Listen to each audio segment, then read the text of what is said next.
Pichincha Universal, generando noticias. El doctor Pablo Joaquín Tinajero, juez de la Corte Nacional de Justicia, se encuentra en nuestros estudios. Hay un proceso de evaluación que realiza el Consejo de la Judicatura.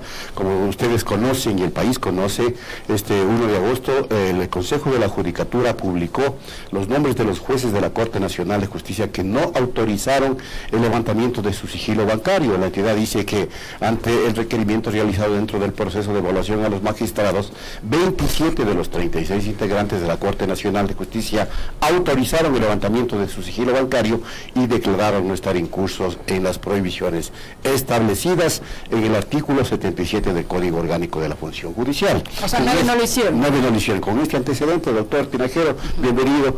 ¿Qué le parece el proceso de evaluación y por qué se han negado algunos jueces a levantar ese sigilo bancario? Muchas gracias, buenos días con todos y todas los oyentes de esta prestigiosa radio. Muchas gracias por la invitación y esta oportunidad que me dan de expresar la verdad de este procedimiento de evaluación que nosotros, yo en lo personal lo considero totalmente ilegal, sobre todo ya una vez que se ha empezado a producir los efectos de ese procedimiento de evaluación.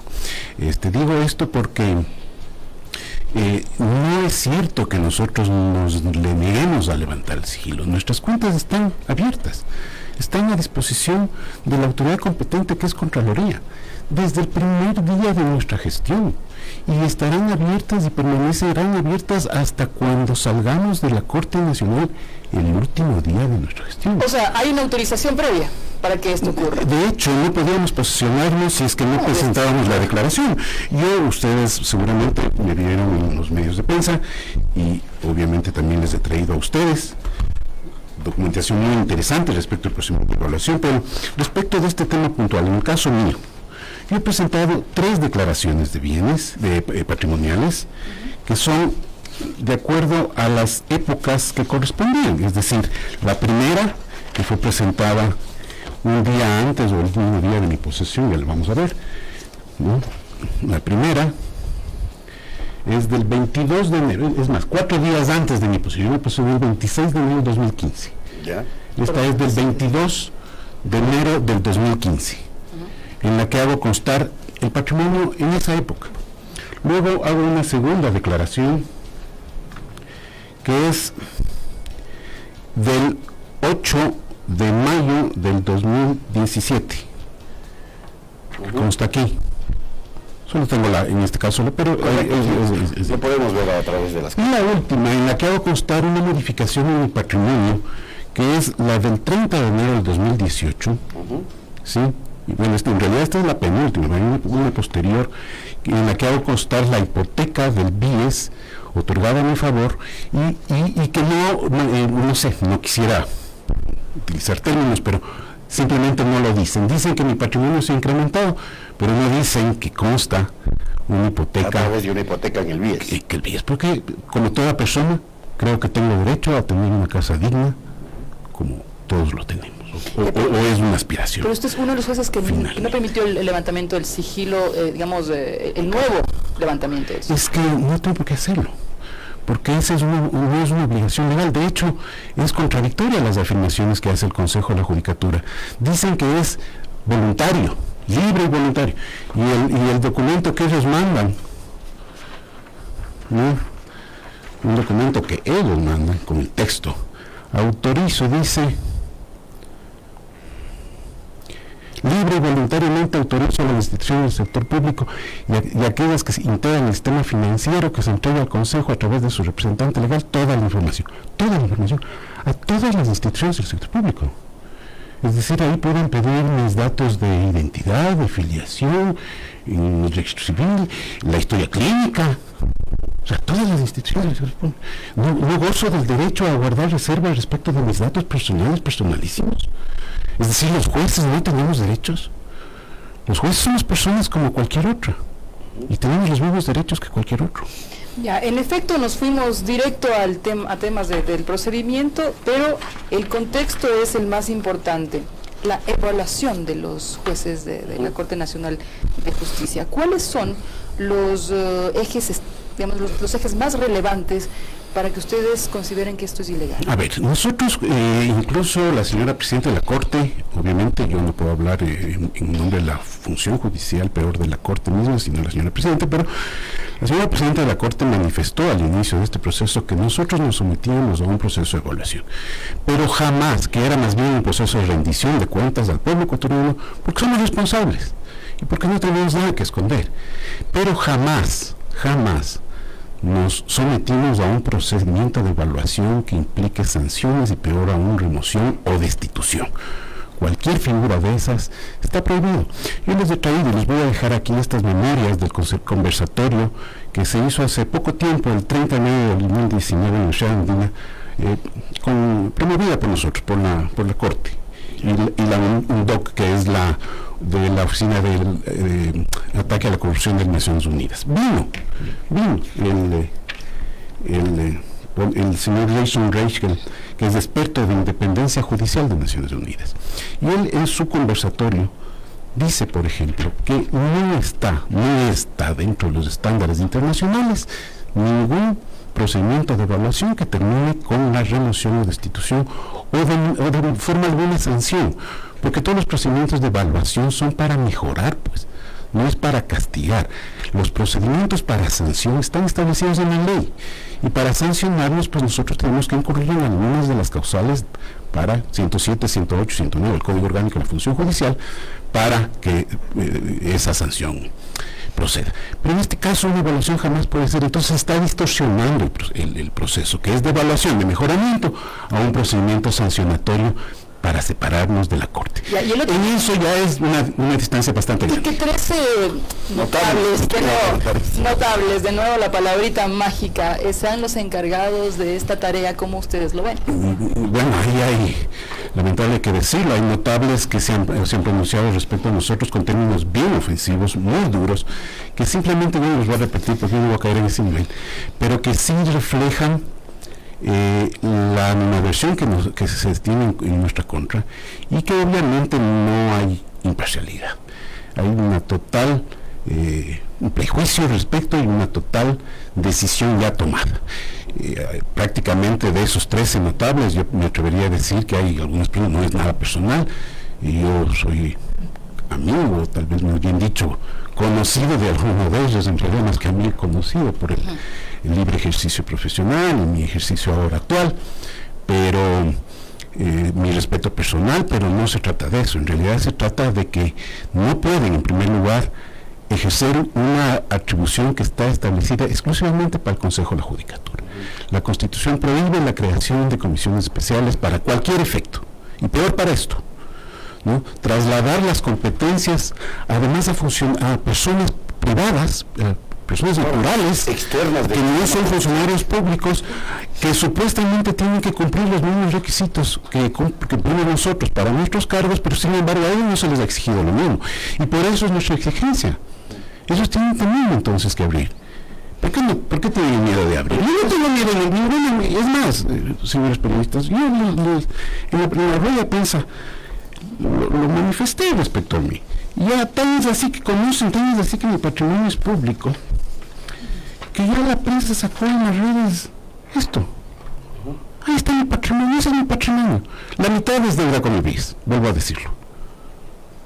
Entonces, yo puedo dar cuentas al pueblo ecuatoriano. Es mi obligación. Y estoy aquí para dar la cara, y en cualquier lugar para dar la cara. Ahora, el proceso estaría viciado, entonces, totalmente. Si es que no es posible que se conforme una comisión de notables. Es que no solo es eso, ya con relación a nosotros, porque yo no he actuado antes, porque no tenía un hecho motivo para yo actuar y relacionar frente a este procedimiento de evaluación. Pero el momento en que dicen que yo no he abierto mis cuentas, lo cual es falso, lo vuelvo a decir, tengo la obligación ahora sí pues de mencionar qué es lo que yo pienso respecto de este procedimiento. Y no es darles papaya en términos criollos, para que precisamente ahora que lo veo en prensa también está publicado, exponen los nombres de quienes no entregaron y están deteniendo, bloqueando este proceso de evaluación. Nosotros no estamos bloqueando, ellos son libres de hacer lo que quieran, lo que gusten. Nosotros estamos advirtiendo. Que se posiciona una matriz mediática, discursiva, en donde se exhiben unos nombres como quienes ya de por sí vayan firmando su salida. No tenemos ningún problema en salir, pero nosotros vamos a salir con dignidad, como fue como entramos, ¿sí? Defendiendo nuestros derechos, nuestro buen nombre, y alertando al país que nuestro propósito no es poner trabas al asunto, nada, sino simplemente alertarles que esto va a ir a cortes internacionales, pues. Entonces, en cortes internacionales el Ecuador va a quedar en un ridículo. Pero más allá de quedar en un ridículo, va a tener que pagar unos millones de dólares que finalmente tendremos que repetir en contra de las personas que estén fomentando este procedimiento. Pero hay antecedentes en ese sentido. Cuando ocurrió lo de la Pichicorte, por supuesto, y hubo pero fue sobre las personas, los juicios de repetición, porque hasta donde yo sé, entiendo que ya sé, pero lo que pasa es que en ese caso no estoy totalmente al tanto del caso, ese como sobre todo en el procedimiento de ejecución de la sentencia, porque el procedimiento de ejecución de la sentencia establecía plazos, que me parece que el último plazo se cumplió, no estoy bien si el año pasado o en el 2017. Entonces, hecho el último pago, recién puedo yo pedir repetición. Y para la repetición hay mecanismos que también la ley establece. Entonces, ustedes saben que todo tiene que tener un debido proceso. Y no se puede atropellar esos debidos procesos. Es lo que estamos exigiendo ahora, que no se atropellen, que nos notifiquen, que le respeten a la señora presidenta de la Corte. La presidenta de la Corte no es notificada. Por Dios, a ese nivel hemos caído. ¿Usted fue notificado? No, porque ahí estaba clarísimo que el doctor Tinajero no fue. Yo personalmente, esto dice aquí también Rachel, él dice, los procedimientos tienen que ser un debido proceso, tienen que respetarse, tiene que dársele la oportunidad a los evaluados hay un principio en el procedimiento administrativo, y me disculpan de eso, yo soy experto, que es el de conocer y de contradecir. No es que yo contradigo porque soy contradictor, contradigo porque tengo el derecho de hacerlo. Y si un juez que no hace respetar sus derechos, entonces ¿de qué estamos hablando? Peor aún los derechos de los demás. ¿De qué estamos hablando? Permítame hacer una pregunta que no tiene que ver con la cuestión personal, pero se producen sorteos de las causas de la Corte Nacional de Justicia. ¿Por qué se da esta extraña coincidencia de que todos los casos relacionados con el ex presidente Rafael Correa siempre recaen en una misma juez? ¿Están bien hechos esos sorteos? Eso en realidad no me corresponde. Demasiada coincidencia, no sé. Eso no me corresponde decirlo a mí. Eso es parte de más bien de la gestión administrativa, gestión procesal del Consejo de la Judicatura.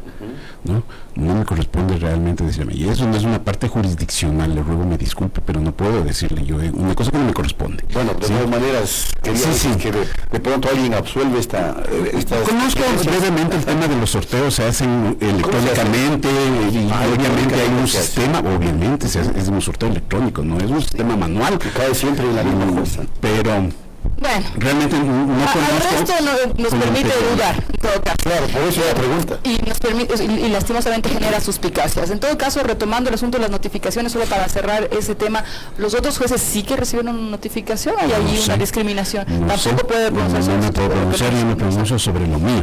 Y incluso si ellos decidieron lo que sea que hicieron, pues es cada uno, por supuesto. Pero en cambio, con la respuesta, ¿no están avalando el proceso? Porque es cuando volvemos al tema. Usted nos dice, claro, a ver, yo no tengo por qué me iré con dignidad porque yo estoy apegado a derecho, a mis derechos, a un Estado constitucional y de leyes. Pero los otros jueces lo hicieron, entonces están avalando el tema. Hay procedimientos que no son convalidables. Hay causas de nulidad de pleno derecho que no son convalidables. Y una de las causas de no convalidación de un procedimiento administrativo es la violación del debido proceso. Y entonces la falta de conocimiento del particular, del afectado, en este caso de nosotros evaluados, para poder acceder al procedimiento. Acuérdense que incluso la señora presidenta de la Corte envió por lo menos 2 comunicados, algunos los hizo públicos, respecto de observaciones que se plantearon desde el principio, porque esa ha sido nuestra intención siempre, pero hemos sido totalmente ignorados, jamás se les ha dado una respuesta, y en realidad concreta, peor aún a nosotros, yo hasta ahora no tengo ninguna respuesta, deberían por último negarme, ¿no? La Constitución me garantiza a mí el derecho de petición, y por lo menos el Consejo de la Judicatura me debería decir, no señor, usted ya no presentó. Lo que quieran decir. Entonces, porque no fue notificado. Y en el caso de quienes fueron notificados, tenían la libertad de hacerlo, o más bien tenían que responder. Es que además hay otra cosa. Discúlpeme. Claro. La ley del Código Monetario Financiero respecto al sigilo bancario dice que es un acto libre y voluntario. De nuevo el tema. Y ahora he recibido yo un mensaje de un colega brasilero que me dice que me felicita por esta lucha, que es por la lucha por la independencia y por el Estado de Derecho, y que él queda realmente asombrado, porque en su país, obviamente a los jueces no les topan. Y yo no estoy pidiendo que no me topen. Si yo he cometido alguna infracción, tengo que ser sancionado. Totalmente. Yo soy un ciudadano ecuatoriano que sobre todo estoy sometido al derecho, pero de acuerdo a la ley. No como quieran, a la manera que quieran, ni cuando quieran. En todo Lo caso, más triste, a la medida. Eso es lo que esperamos que no ocurra, porque si es quítate tú para ponerme yo, es realmente grave. Pichincha Universal. Aquí se escuchan bien las noticias.